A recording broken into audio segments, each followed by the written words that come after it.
पटना की सड़कों पर हलचल हमेशा की तरह जारी थी, लेकिन किसी को क्या पता था कि आज एक मामूली सा झगड़ा एक बड़े राज से पर्दा उठाने वाला है। साधारण कपड़ों में एक महिला बाजार के बीचों बीच एक दुकान पर रुकती है। वह कपड़े उठाकर देखती है, लेकिन तभी दुकानदार की बदतमीजी शुरू हो जाती है। ये कपड़े महंगे हैं, जितना बोला जा रहा है उतना ही दीजिए वरना निकल जाइए। दुकानदार की आवाज में हेकड़ी थी। महिला ने बिना किसी घबराहट के जवाब दिया, इतनी जल्दी फैसला मत सुनाओ, क्योंकि असली फैसला तो अभी होना बाकी है। झगड़ा बढ़ा तो दुकानदार ने धमकी दे डाली, अगर ज्यादा अकड़ दिखाई तो पुलिस बुला लूंगा, फिर देखना जेल की हवा कैसे लगती है। महिला हल्की सी मुस्कुराई और कहा, ठीक है, बुला लो पुलिस को, देखते हैं आज जेल कौन जाएगा। लेकिन जब पुलिस आई तो मामला कुछ और ही निकला। पुलिस वालों ने बिना कुछ पूछे उसी महिला को पकड़ लिया। भीड़ स्तब्ध थी, क्योंकि जिसने गलत किया वो मुस्कुरा रहा था और जिसने सच का साथ दिया उसे पुलिस पकड़ रही थी। पर क्या पुलिस वालों को अंदाजा भी था कि जिस औरत को वे गिरफ्तार कर रहे हैं वो कोई आम नागरिक नहीं, बल्कि लखनऊ की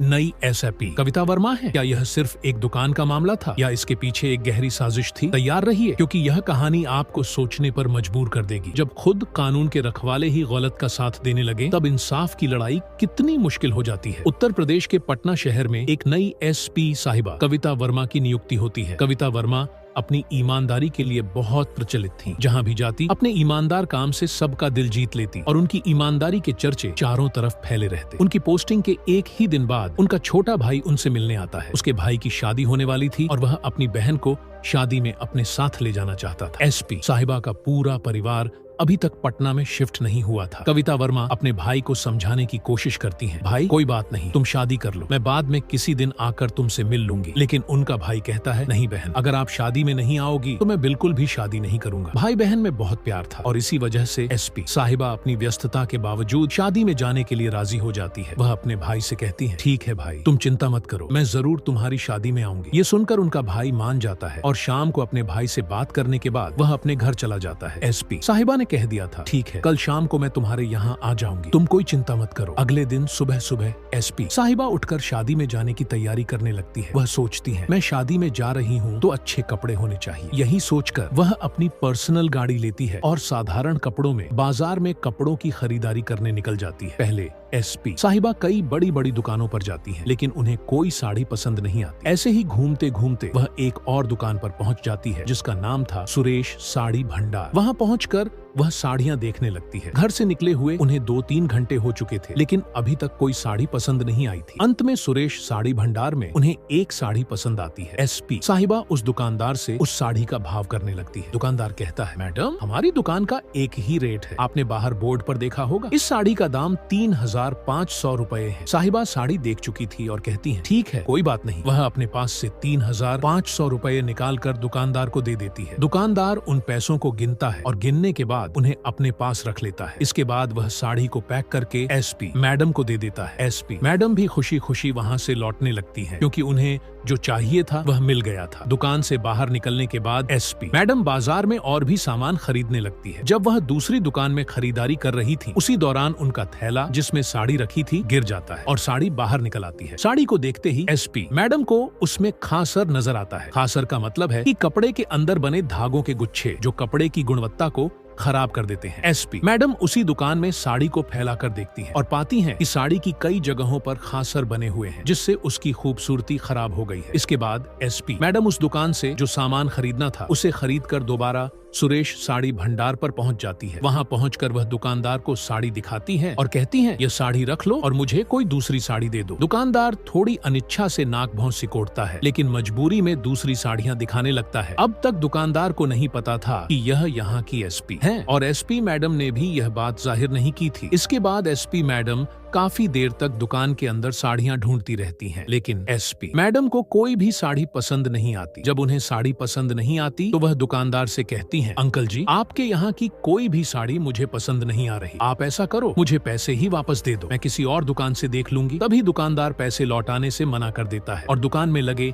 एक छोटे से पर्चे की तरफ इशारा करता है, जिस पर लिखा था, बिका हुआ माल वापस नहीं होगा, केवल बदला जाएगा। एसपी मैडम यह सुनकर हैरान हो जाती है। वह कहती हैं, अंकल ठीक है, लेकिन मैं मैंने 3500 की साड़ी खरीदी थी और उसमें कमियां निकली। इसमें आपकी भी तो गलती है। दुकानदार जवाब देता है, मैडम बहस मत करो, हमारे यहाँ का यह नियम है और हम इसे तोड़ नहीं सकते। एसपी, मैडम कहती हैं, ठीक है, बिका हुआ माल वापस नहीं होता, लेकिन मैं इसे अभी तक अपने घर भी नहीं लेकर गई हूँ। यहाँ से बस साइड की दुकान पर गई थी और वहीं मुझे यह कमी नजर आई, तो इसे वापस करने में क्या बुराई है। लेकिन दुकानदार अपनी बात पर अडिग रहता है और कहता है, नहीं मैडम, ये साड़ी वापस नहीं होगी, आप चाहे जो कर लो। इसके बाद एसपी मैडम कहती हैं, नहीं, ये साड़ी आपको वापस करनी होगी, वरना मैं यहाँ से नहीं जाने वाली। ऐसा कहकर वह दुकान में ही बैठ जाती है और साड़ी वापस करने के लिए आग्रह करने लगती है। जब दुकानदार देखता है कि यह महिला अपनी बात पर अड़ी हुई है और यहाँ से जाने वाली नहीं है, तो वह पुलिस को फोन करने की धमकी देता है। वह कहता है, या तो आप यहाँ से चली जाएं, वरना मैं पुलिस को बुलाकर आपको अंदर करवा दूंगा। आप यहाँ मेरे साथ गलत कर रही हैं और यहाँ सीसीटीवी कैमरे भी लगे हुए हैं। जब आपने एक बार सामान खरीद लिया तो यह वापस नहीं होगा। अगर आपको इसके बदले में कुछ और चाहिए तो आप ले सकती हैं, लेकिन पैसे वापस नहीं होंगे। एसपी मैडम पुलिस का नाम सुनकर मुस्कुराती है और कहती हैं, ठीक है, तुम पुलिस को बुला लो, कोई बात नहीं, वहीं आकर हमारा फैसला कर देगी कि आप मुझे पैसे वापस दोगे या नहीं। दुकानदार, जो सोच रहा था कि पुलिस बुलाने से मामला सुलझ जाएगा, पुलिस को फोन करता है और अपनी समस्या बताकर उन्हें दुकान पर बुला लेता है। इसके बाद एसपी मैडम सोचने लगती हैं, आने दो पुलिस को, आते ही वे मुझे पहचान लेंगे और फिर इस दुकानदार को डांट कर मेरे पैसे वापस दिला देंगे। इसी वजह से उन्होंने अभी तक यह जाहिर नहीं किया था कि वह एसपी हैं, क्योंकि वह देखना चाहती थी कि पुलिस वाले यहाँ कैसा व्यवहार करते हैं और उन्हें पहचानते हैं या नहीं। थोड़ी देर बाद पुलिस वाले दुकान पर पहुंच जाते हैं और दुकानदार से बात करने लगते हैं। दुकानदार उन्हें एक तरफ ले जाता है और चुपके से रिश्वत देता है। पुलिस वाला ईमानदारी से अपना काम करने के बजाय इस महिला के साथ बदतमीजी करने लगता है और धमकाने लगाता है। वह कहता है, वैसे तो आप पढ़ी लिखी लगती हैं, लेकिन इस तरह के काम करते हुए आपको शर्म नहीं आती। जब दुकान पर लिखा है कि बिका हुआ माल वापस नहीं होगा, तो आप इसे वापस कैसे करवा सकती हैं? यह सब सुनकर एसपी मैडम हैरान रह जाती हैं। उन्हें इस बात का अंदाजा था कि दुकानदार की गलती थी, क्योंकि साड़ी में डिफेक्ट था। कोई भी व्यक्ति इतनी कीमत में डिफेक्टिव साड़ी क्यों लेगा? दुकानदार को या तो साड़ी वापस लेनी चाहिए थी या किसी तरह का समझौता करना चाहिए था, और अगर वह समझौता नहीं कर सकते थे तो पैसे वापस देने चाहिए थे। यह सब देखकर एसपी साहिबा हैरान हो जाती हैं, खासकर इस बात से कि पुलिस वाले उल्टा उन्हें ही दोष दे रहे हैं और यह भी नहीं पहचान रहे कि वह यहाँ की एसपी हैं। एसपी साहिबा इस खेल को जारी रखना चाहती हैं, इसलिए वह दरोगा को समझाने लगती है। वह कहती हैं, साहब, मैं कहाँ गलत हूँ? यहाँ पर यह दुकानदार गलत है और आपको इसके खिलाफ एक्शन लेना चाहिए। मेरे पैसे वापस करवा दीजिए। इस साड़ी में दोष है तो मैं इसे क्यों लूंगी? दुकानदार बीच में कहता है, साहब, मैंने इन्हें अच्छी तरह से साड़ी दिखाकर मोल भाव किया था, इन्होंने पैसे देकर साड़ी ली और चली गई, अब यह वापस आई है, हो सकता है कि साड़ी बदल कर ले आई हो। एसपी साहिबा को यह सुनकर गुस्सा तो बहुत आता है, लेकिन वह अब भी देखना चाहती हैं कि मामला कैसे आगे बढ़ता है। वह दरोगा से कहती हैं, साहब देखिए, ये वही साड़ी है और यह उसी दुकान का थैला है। एसपी साहिबा कहती हैं, अगर आपको विश्वास नहीं है तो साइड वाली दुकान तक मैं गई हूँ और आप यहाँ के सीसीटीवी कैमरे की रिकॉर्डिंग निकाल सकते हैं। दरोगा, जो मामले को जल्द से जल्द रफा दफा करना चाहता है, एसपी साहिबा पर चिल्लाने लगता है। वह कहता है, आपको शर्म नहीं आती? देखने से तो आप पढ़ी लिखी लग रही हैं, फिर भी ऐसे काम कर रही हैं। हो सकता है आपने साड़ी बदल दी हो, जैसा दुकानदार कह रहा है। अगर आपने ज्यादा परेशान किया तो मुझे आपको गिरफ्तार करना पड़ेगा। यह सुनकर एसपी साहिबा गुस्से में आ जाती है, लेकिन फिर भी चुप रहती है। वह कहती है, ठीक है साहब, अगर ऐसी बात है तो आप मुझे अंदर बंद कर दो, मैं भी तो देखूं आप मुझे बिना वजह कैसे बंद कर सकते हो। यह बात सुनकर दरोगा चुप हो जाता है, लेकिन वह अपने हवलदार से कहता है, इसे पकड़कर जीप में बैठा और इसे लेकर चलते हैं। लेकिन तभी जो एसपी साहिबा हैं, वह कह देती हैं कि आप वैसे तो कानून के रक्षक हो, लेकिन आपको इतना भी नहीं पता कि किसी महिला को गिरफ्तार करते वक्त एक महिला पुलिस होनी चाहिए और उसके बाद ही आप महिला को गिरफ्तार कर सकते हो। अब यह बात सुनकर जो दरोगा होता है वह और भी छिड़ जाता है, लेकिन अभी तक वहाँ पर थोड़ी सी भीड़ इकट्ठा हो गई थी, तो इसी वजह से दरोगा अपनी फीलिंग्स पर कंट्रोल रखता है और फोन करके वहाँ पर महिला कांस्टेबल बुलाता है। अब जैसे ही वहाँ पर महिला कांस्टेबल आती है तो उसके बाद वह एसपी साहिबा को पकड़कर जीप में बैठा उठा लेता है और बाजार के अंदर सभी लोग यह सब कुछ देख रहे थे। अब पुलिस के सामने भला कौन बोलेगा, यही सोचकर सब लोग चुप रहते हैं और एसपी साहिबा को वहां से बिठाकर थाने तक ले जाया जाता है। जैसे ही एसपी साहिबा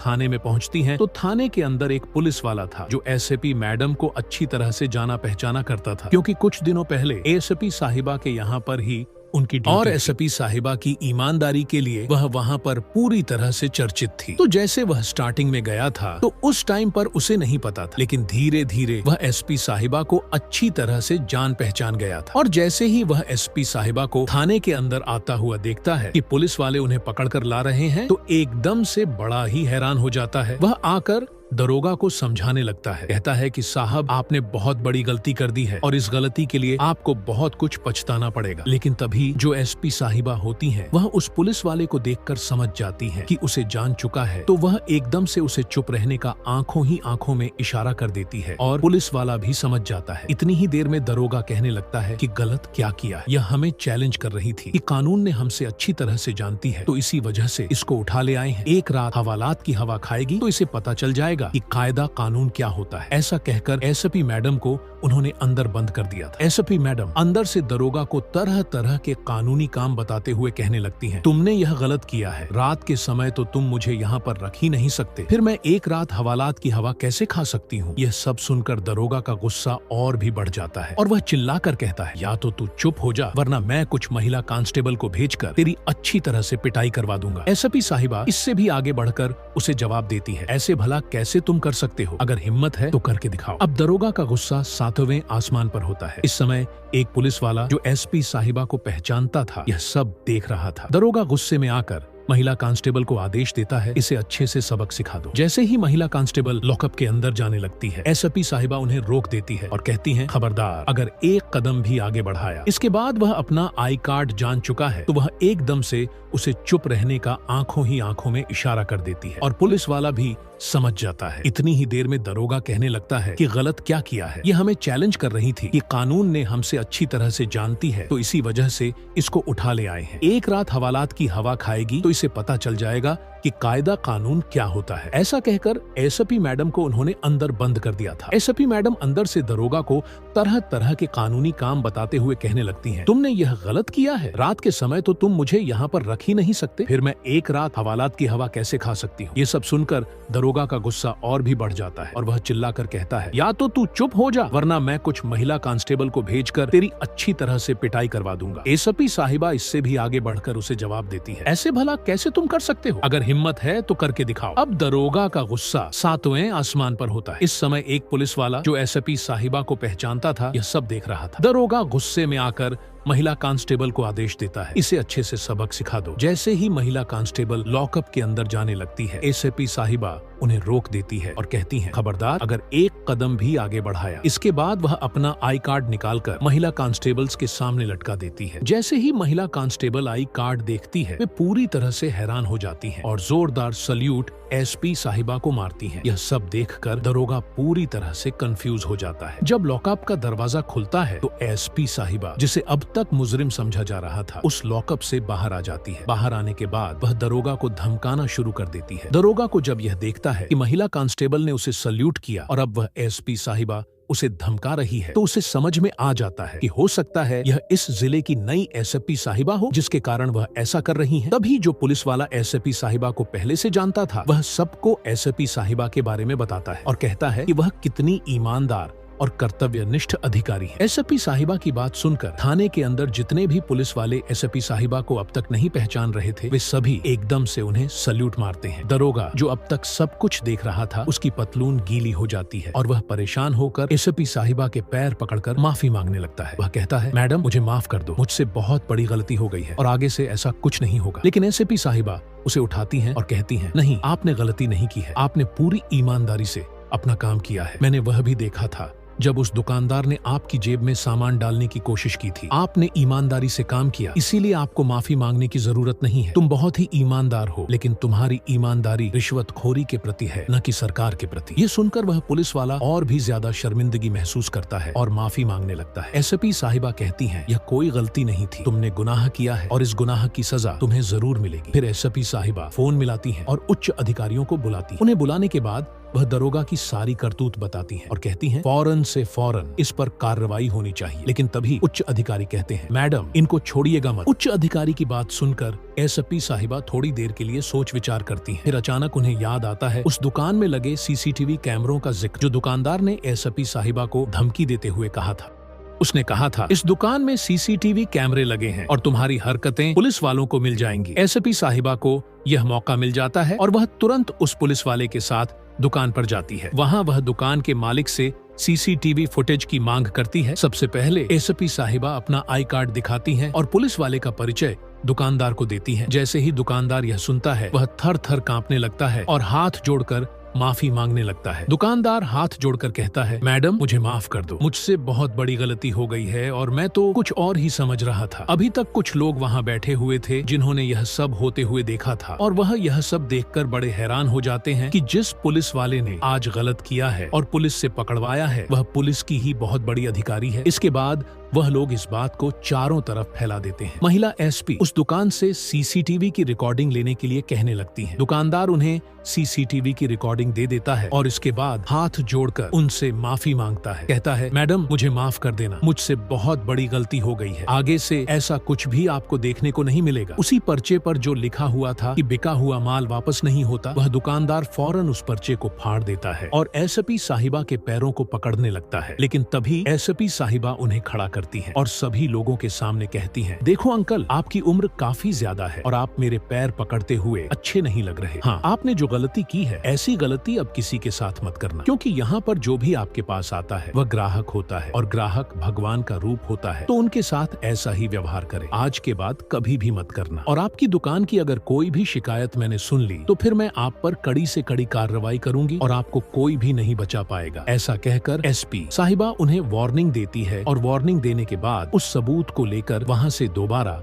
थाने चली जाती है। थाने जाने के बाद एसपी साहिबा उस सबूत को बड़े अधिकारियों के सामने प्रस्तुत करती हैं और कहती हैं, इन पर अच्छी से अच्छी कार्रवाई होनी चाहिए ताकि यह जीवन में कभी भी इस तरह का काम ना कर सके। इसके बाद उस पुलिस वाले को पहले तो सस्पेंड कर दिया जाता है और केस चलने के बाद उसे 3 साल की जेल भी होती है। एसपी साहिबा उस दुकानदार से माफी के समय जो पैसे वापस मिले थे उन्हीं पैसों से किसी और दुकान से कपड़े खरीदती है। कपड़े खरीदने के बाद वह अपने भाई की शादी के लिए निकल जाती है, लेकिन जाते जाते वह काफी देर हो जाती है। जब उनका भाई उनसे लेट होने का कारण पूछता है तो वह पूरी कहानी अपने भाई को बताती है। इस कहानी को सुनने के बाद उनका भाई कहता है, बहन यह तो रोज रोज का है, यहाँ पर पुलिस वाले ऐसा ही किया करते हैं। तब उनकी बहन रजनी कहती है, भाई मैं सभी को तो नहीं सुधार सकती, लेकिन जहाँ पर मैं काम किया करती हूँ वहाँ पर इस चीज की कोशिश तो कर सकती हूँ। हो सकता है मेरी कोशिश कुछ हद तक कामयाब हो जाए और जिन जिन जगहों पर मैं पोस्टिंग करूँ वहाँ पर लोग ईमानदारी से जीना सीख लें। इसके बाद एएसपी साहिबा अपने भाई शादी को अटेंड करती हैं और शादी को अटेंड करने के बाद दोबारा से अपनी ड्यूटी ज्वाइन करती हैं। अब जितने दिनों तक उनकी ड्यूटी पटना में रहती है उस समय तक वहां पर कोई भी पुलिस वाला रिश्वत लेने से पहले 100 बार सोचा करता है, क्योंकि यह केस सभी लोगों के सामने आ चुका था। जो लोग दुकान पर बैठे हुए थे उन्होंने इस बात को चारों तरफ फैला दिया था और जब यह बात अखबार में छपी थी तब भी यह केस सुर्खियां बटोर रहा था। लोग इस बात को देखकर बहुत ज्यादा सतर्क हो गए थे। दोस्तों, यह थी आज की कहानी जहां पर एक महिला ईएसपी दुकानदार से कपड़े खरीदने जाती है, लेकिन वहां से उसे पुलिस पकड़ लेती है। सच्चाई और ईमानदारी की राह पर चलना हमेशा आसान नहीं होता, लेकिन यह राह ही हमें सही मंजिल तक पहुंचाती है। आज की कहानी एक ऐसी महिला एएसपी की है जिसने न केवल अपने कर्तव्य को निभाते हुए न्याय किया बल्कि समाज को एक महत्वपूर्ण संदेश भी दिया। ईमानदारी, कर्तव्य निष्ठा और सच्चाई के बल पर उन्होंने दिखाया कि अगर हम अपने कार्यों में अडिग रहें तो समाज में बदलाव संभव है। दोस्तों, इस कहानी के बारे में मेरी राय यह है कि यह हमें यह सिखाती है कि ईमानदारी और कर्तव्य के प्रति निष्ठा कितनी महत्वपूर्ण होती है। एएसपी साहिबा की तरह अगर हम सभी अपने काम में ईमानदार रहे और न केवल दूसरों